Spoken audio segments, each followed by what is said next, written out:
दोस्तों Jayaprakash power ventures limited की बात करें तो लोगों को लग रहा है कि ये स्टॉक आने वाले समय में उनको नुकसान पहुंचा सकता है, यानी इसकी जो प्राइस है वो बहुत नीचे आ सकती है वापस, यानी अभी तक भरोसा नहीं कर पा रहे।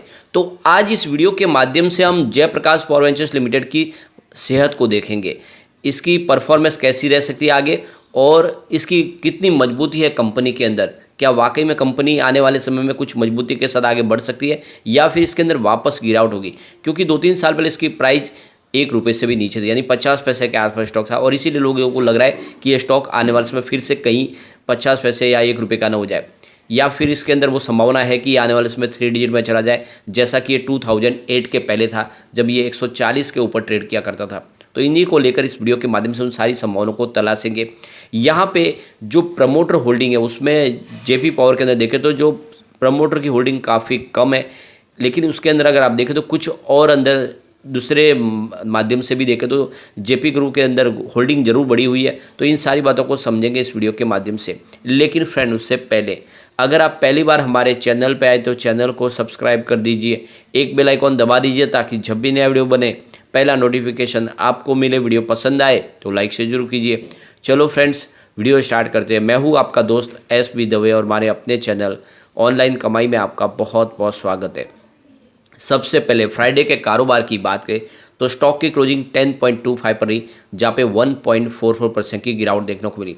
तो काफ़ी समय से स्टॉक स्ट्रगल कर रहा है ऊपर जाने के लिए, यानी समय 2 डिजिट में तो आ चुका है, लेकिन पिछले 4-5-6 ट्रेडिंग से देखें तो ये 10.5 के आसपास दिखाई दे रहा है। अब इसको एक बड़े ट्रिगर का इंतजार और वो इसको Q2 के रिजल्ट से मिल सकता है। अगर Q2 का रिजल्ट ज़बरदस्त रहेगा तो एक शानदार तेज़ी की शुरुआत हो सकती है। और देख सकते हो कि ये Q2 का पीरियड भी निकल चुका है, तो जल्द ही हमारे सामने Q2 का रिजल्ट भी होगा। अब यहाँ पे जो सबसे बड़ा सवाल निकल के आता है कि जयप्रकाश पावर वेंचर्स लिमिटेड के ऊपर टोटल डेट कितना है, क्योंकि इसी से कंपनी की गणित आगे समझ में आती है। तो यहाँ पे देख सकते हो कि कंपनी ने अपने डेट को कम किया है। देख सकते हो कि मार्च 2023 में जहाँ पे इनका डेट जो था वो 50.8 बिलियन रुपीज़ के आसपास था, वो घट के 47.6 बिलियन रुपीज़ के आसपास आए। तो ये एक बहुत बड़ा पॉजिटिव ट्रिगर है, कंपनी ने अपने डेट को कम किया है। इसके अलावा देखें तो कंपनी के पास जो देखें तो 1.80 बिलियन रुपीज़ का कैश भी है।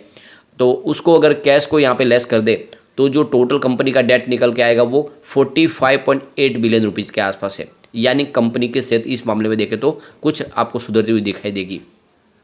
जेपी पावर के लिए यहाँ पे पॉजिटिव सिग्नल क्या है और निगेटिव सिग्नल क्या है उसको समझने की कोशिश करेंगे कि आखिर कंपनी के अंदर क्या क्या मजबूती की सबूत है और क्या यहाँ पे जो कमजोरी है कंपनी की। तो सबसे ऊपर जो पॉजिटिव अगर सिग्नल देखें इसका, तो कंपनी की जो एनुअल रेवेन्यू ग्रोथ है उसमें वृद्धि हुई है। देख सकते हो कि 21.86% के आसपास थी लास्ट ईयर, जो इस समय 29.75% के आसपास रही है। तो ये एक अच्छा पॉजिटिव सिग्नल है कि कंपनी का एनुअल रिवेन्यू ग्रोथ बढ़ रहा है। अब जो सेकंड जो निगेटिव इसका सिग्नल है क्वार्टरली रिजल्ट, जिसमें 6.18% की यहाँ पे गिरावट देखने को मिल रही है ईयर ऑन बेसिस पे। तो ये एक तरह से इसका सिग्नल वीक जरूर है कि कंपनी का जो क्वार्टरली रेवेन्यू है उसमें यहाँ पे गिरावट हुई है। तीसरा जो यहाँ पे पॉइंट है वो भी निगेटिव है, एनुअल नेट प्रॉफिट में गिरावट हुई है 48.44% की, लास्ट ईयर जो 55.42 करोड़ के आसपास रही है। अगला निगेटिव पॉइंट है कि क्वार्टरली जो नेट प्रॉफिट है उसमें 20.79% की गिरावट हुई है। एक जो पॉजिटिव और अगला इसका पॉइंट अगर आप देखें तो स्टॉक की प्राइस है उसमें 44.37% की शानदार वृद्धि देखने को मिल रही है। तो इसके बाद में अगर आप देखें तो जो निगेटिव पॉइंट है वो है प्राइस टू अर्निंग रेशियो, यानी इसका जो पी रेशियो है वो देखें तो आप देख सको कि 1373.99 के आसपास है, जो इस सेक्टर के पी रेशियो से ज़्यादा है जो 49.88% के आसपास है। अब यहाँ पे जो अगला पॉइंट है वो है positive debt to equity ratio 0.46 के आसपास है, जो लेस देन 1% है, जो ये हेल्दी कहा जा सकता है। तो debt to equity ratio company का काफ़ी अच्छा है। अगला पॉइंट फिर से निगेटिव अगर आप देखें तो इसका ROE का है, रिटर्न ऑन इक्विटी, जो देख सकते हो कि 0.53% के आसपास है, जो लेस देन 10% के हिसाब से। तो यह एक निगेटिव पॉइंट है। अगला पॉइंट है वो न्यूट्रल है, यानी प्रमोटर शेयर होल्डिंग में देखें तो 24% के आसपास, जिसको हम न्यूट्रल समझते हैं। एक तरह से यहाँ पे आपको उतनी ही लेवल के हिसाब से जो ठीक ठाक लग रही है। अगला पॉइंट पॉजिटिव वो है इंटरेस्ट कवरेज रेशियो, जो 2.24% के आसपास है, जो हायर देन 1.5% के आसपास के हिसाब से देखें तो एक तरह से यह कंपनी अपना जो कर्ज है वो चुका सकती है उसमें इनको कंफर्टेबली वो एक इनके लिए एबिटेडा मार्जिन के हिसाब से काफ़ी अच्छा पॉइंट है। अगला जो निगेटिव पॉइंट है वो है प्रमोटर के गिरवी शेयर, 79% शेयर गिरवी रखे हुए, ये एक निगेटिव पॉइंट है। तो आप समझ गए होंगे कंपनी के लिए क्या प्लस पॉइंट है और क्या निगेटिव पॉइंट है, उस हिसाब से आप अपनी रणनीति तय कर सकते हैं। अब यहाँ पे अगर हम शेयर होल्डिंग पैटर्न को देखें तो प्रमोटर की होल्डिंग 24% है, डीआई की होल्डिंग यहाँ पे 22% है और एफआई की होल्डिंग 4.7% है, अदर्स की होल्डिंग 49% है। तो ये अदर्स में इसमें आप देखें तो होल्डिंग में कुछ और आपको आंकड़े भी दिखाई देंगे, तो इसको अच्छे से हम समझते हैं। तो Jaiprakash power ventures limited company की प्रमोटर होल्डिंग के तहत तो यहाँ पे आपको 24% की होल्डिंग दिखाई देगी। एक ट्रस्ट की होल्डिंग है, ये 5% की है, ये जो भी कंपनी से संबंधित ट्रस्ट है इसकी 5% की होल्डिंग है। इसके अलावा जेपीवीएल ट्रस्ट थ्रू नरेश चंद्र तलवार, तो जेपीवीएल मतलब जयप्रकाश पावर वेंचर्स लिमिटेड का ट्रस्ट बना हुआ है, इसके अंदर भी 5% की होल्डिंग है। तो एक तरह से देखें तो ये पब्लिक के अंदर गिनी जा रही है, लेकिन इसको हम प्रमोटर के हिसाब से भी देख सकते हैं क्योंकि ये ट्रस्ट बना हुआ है। तो इस तरह से देखें तो ये 35% की होल्डिंग निकल के आती है लगभग। इसके अलावा देखें तो महाभद्र कंस्ट्रक्शन लिमिटेड के पास 1.4% की होल्डिंग है। यहाँ पे जो सबसे बड़ी होल्डिंग है वो है प्रमोटर के बाद आईसीआईसीआई बैंक लिमिटेड की, करीब 10% की भारी भरकम होल्डिंग है। यानी आईसीआईसीआई बैंक ने यहाँ पे बहुत भारी अपनी होल्डिंग ली हुई है। एक तरह से देखें तो प्रमोटर के बाद प्रमोटर ही गिन सकते हैं, उसकी काफ़ी बड़ी होल्डिंग आईसीआईसीआई बैंक की जरूर है। इसके बाद में सेंट्रल बैंक ऑफ इंडिया जिनकी होल्डिंग 3.7% के आसपास है, और उसके बाद अगर आप देखें तो कैनरा बैंक की होल्डिंग है जिनकी 2.4% की होल्डिंग है, और life insurance corporation of India की भी 1.4% की होल्डिंग है, यूको बैंक की 1.2% की होल्डिंग है।